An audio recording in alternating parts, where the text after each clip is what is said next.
Hola, ¿qué tal? Buenas tardes. Estamos aquí en un video más en la clase de coloquio de casos de defensa 2.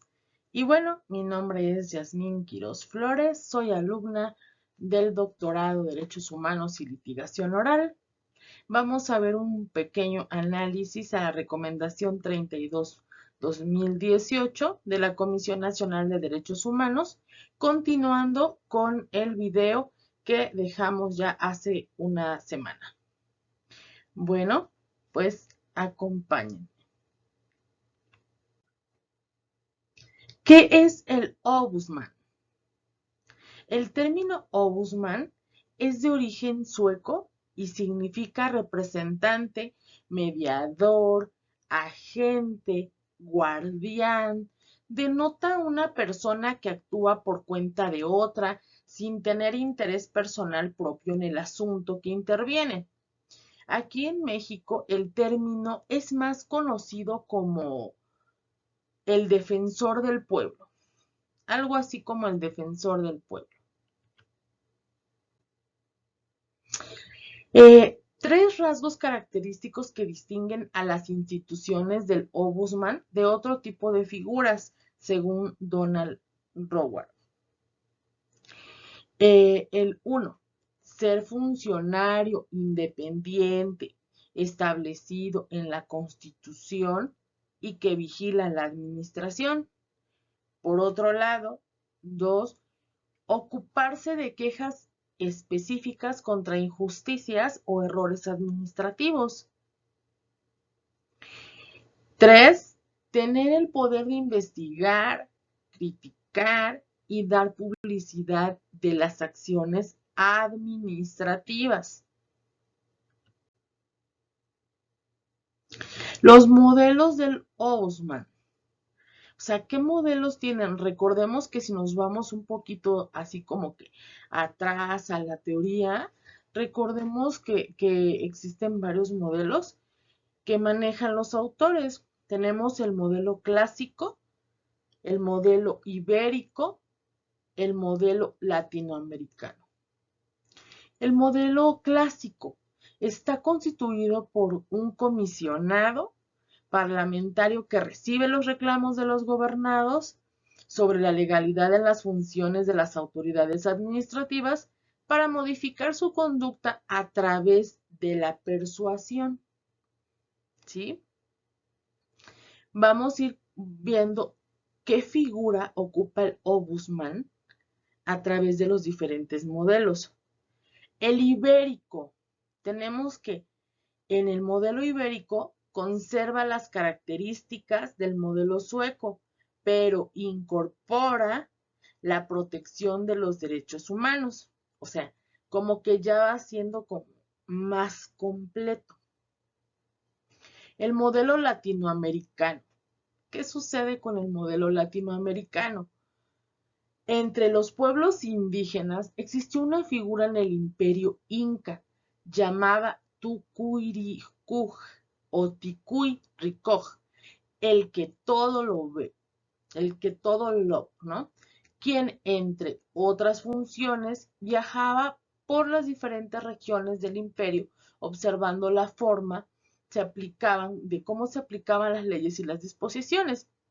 Era algo así como un supervisor que iba a vigilar cómo se aplicaban sus normas y sus leyes de esta época, ¿sí? Estaba supervisando en caso de que hubiera algo, bueno, pues entonces se lo escalaba y lo reportaba, ¿sí?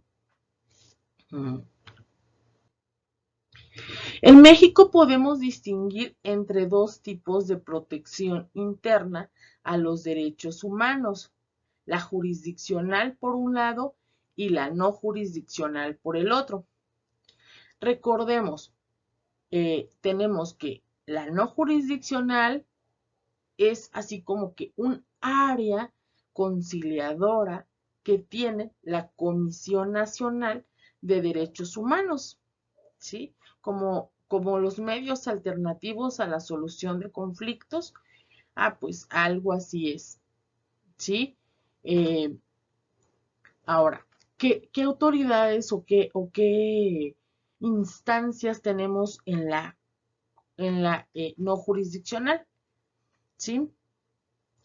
Tenemos a la Comisión Nacional de Derechos Humanos, tenemos que hay 32 comisiones estatales de derechos humanos, una por estado, y tenemos a las OSC, ¿sí? Que son organismos, recuerden que son sin lucro, que apoyan a la Comisión Nacional de Derechos Humanos. Ahora, por otro lado, la jurisdiccional, la figura jurisdiccional, eh, recordemos que en México la figura jurisdiccional recae en el Poder Judicial, ¿sí? En los tribunales.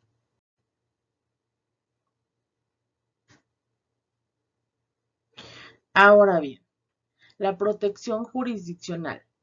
La protección jurisdiccional de los derechos humanos está a cargo del Poder Judicial.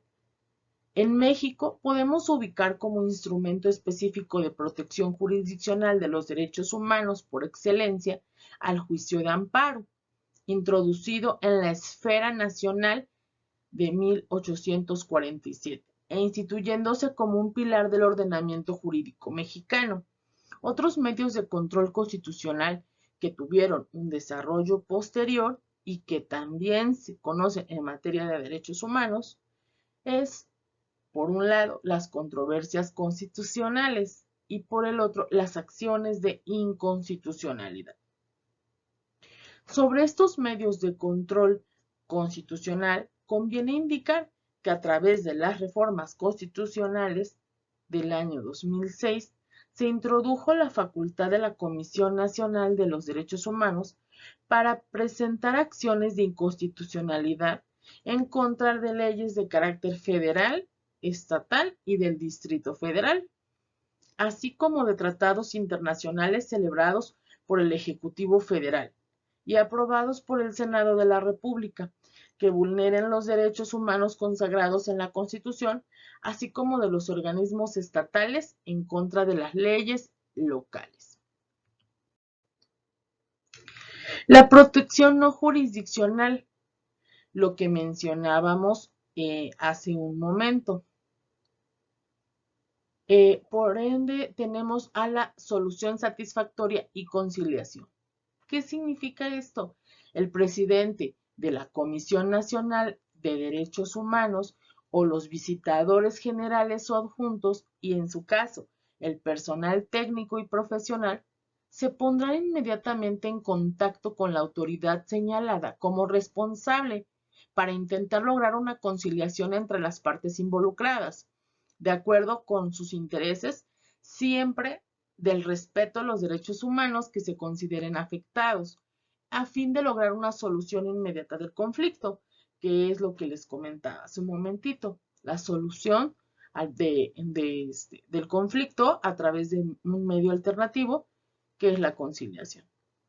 Cuando el contenido de la queja versa sobre una infracción grave a los derechos fundamentales de las personas, tales como atentados a la vida, tortura, desaparición forzada y todas las demás violaciones de lesa humanidad, o cuando las anteriores infracciones atenten en contra de una comunidad o grupo social en su conjunto, el asunto no podrá someterse al procedimiento de conciliación con las autoridades señaladas como presuntas responsables. Tenemos que son 15 días para responder la respuesta a la conciliación y tenemos 90 días para la aceptación de esa conciliación, ¿sí?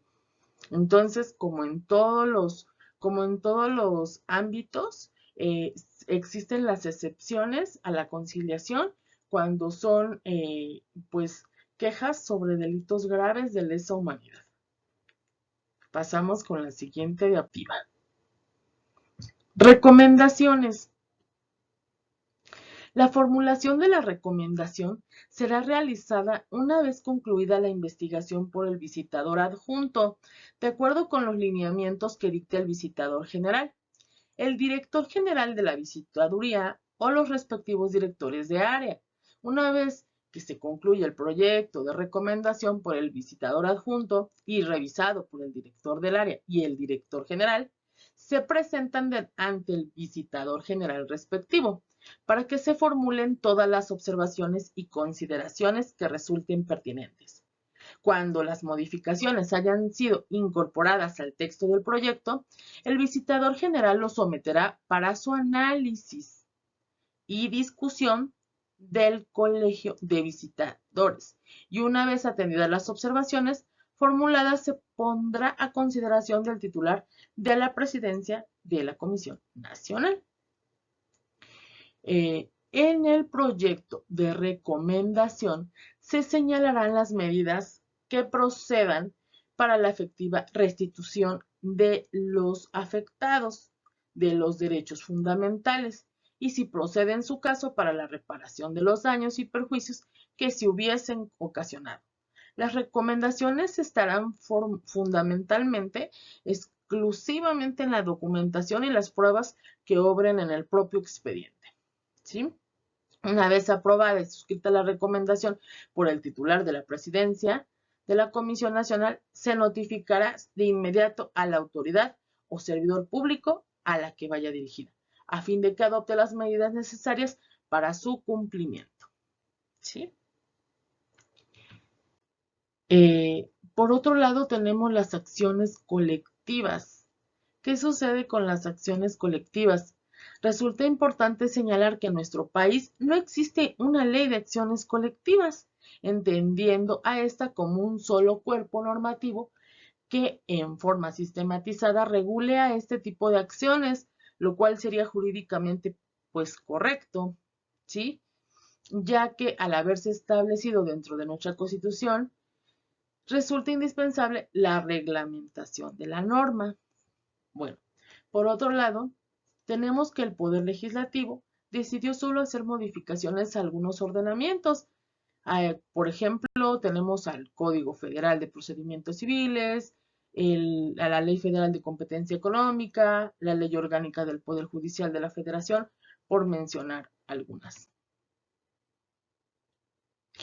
Del análisis de la recomendación, vamos a las preguntas sustanciales, porque se nos acaba un poquito el tiempo y nos quedan 3 minutitos. ¿Cómo se inició la investigación? ¿Cómo se inicia? Por eso les decía que era una continuación del video anterior. ¿Cómo se inicia la investigación? ¿Sí?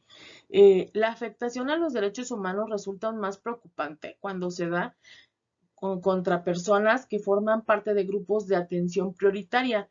En este caso, recuerden que eran personas mayores y que en esta etapa de la vida requieren de la satisfacción de los beneficios de la seguridad social a través de una pensión que pueda proveerles del denominado mínimo vital. Y recuerden que la seguridad social pues es un derecho humano. Entonces, todo va concatenado o hilado, ¿sí? Establezca los aspectos que considere más importantes en torno al desarrollo de los hechos. De lo expuesto y derivado en la investigación realizada por este organismo, en los apartados subsecuentes, se pronunciará sobre las violaciones acreditadas a los derechos humanos de las personas pensionadas de Veracruz, así como en relación a los hechos ocurridos en Jalapa el 23 de diciembre del 2015. Con la queja oportuna de las personas ante la Comisión Nacional de que recordemos que las personas no habían recibido su pensión, ¿sí? Que les dieron la fecha del 23 y sus depósitos y sus cheques no tenían fondos y sus depósitos se encontraban.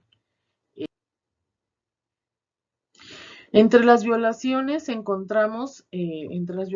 sufridas encontramos la violación al derecho a la seguridad social, el derecho a la reunión, violación al derecho de trato digno, integridad personal, libertad de expresión, libertad al derecho de acceso a la justicia, inobservancia de la obligación de la colaboración con esta Comisión Nacional, reconocimiento de la vulnerabilidad de las personas, uso desproporcionado y innecesario de la fuerza. Recuerden que hubo golpes, etc.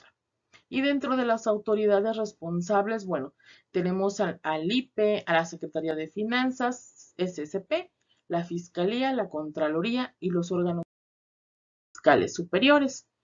Y bueno, en las conclusiones, así como que muy breve y rapidísimo, concluimos que las instituciones del Ombudsman fungen por lo general como un órgano independiente de los poderes ejecutivo, legislativo y judicial, encargado específicamente de velar por la protección y promoción de los derechos humanos.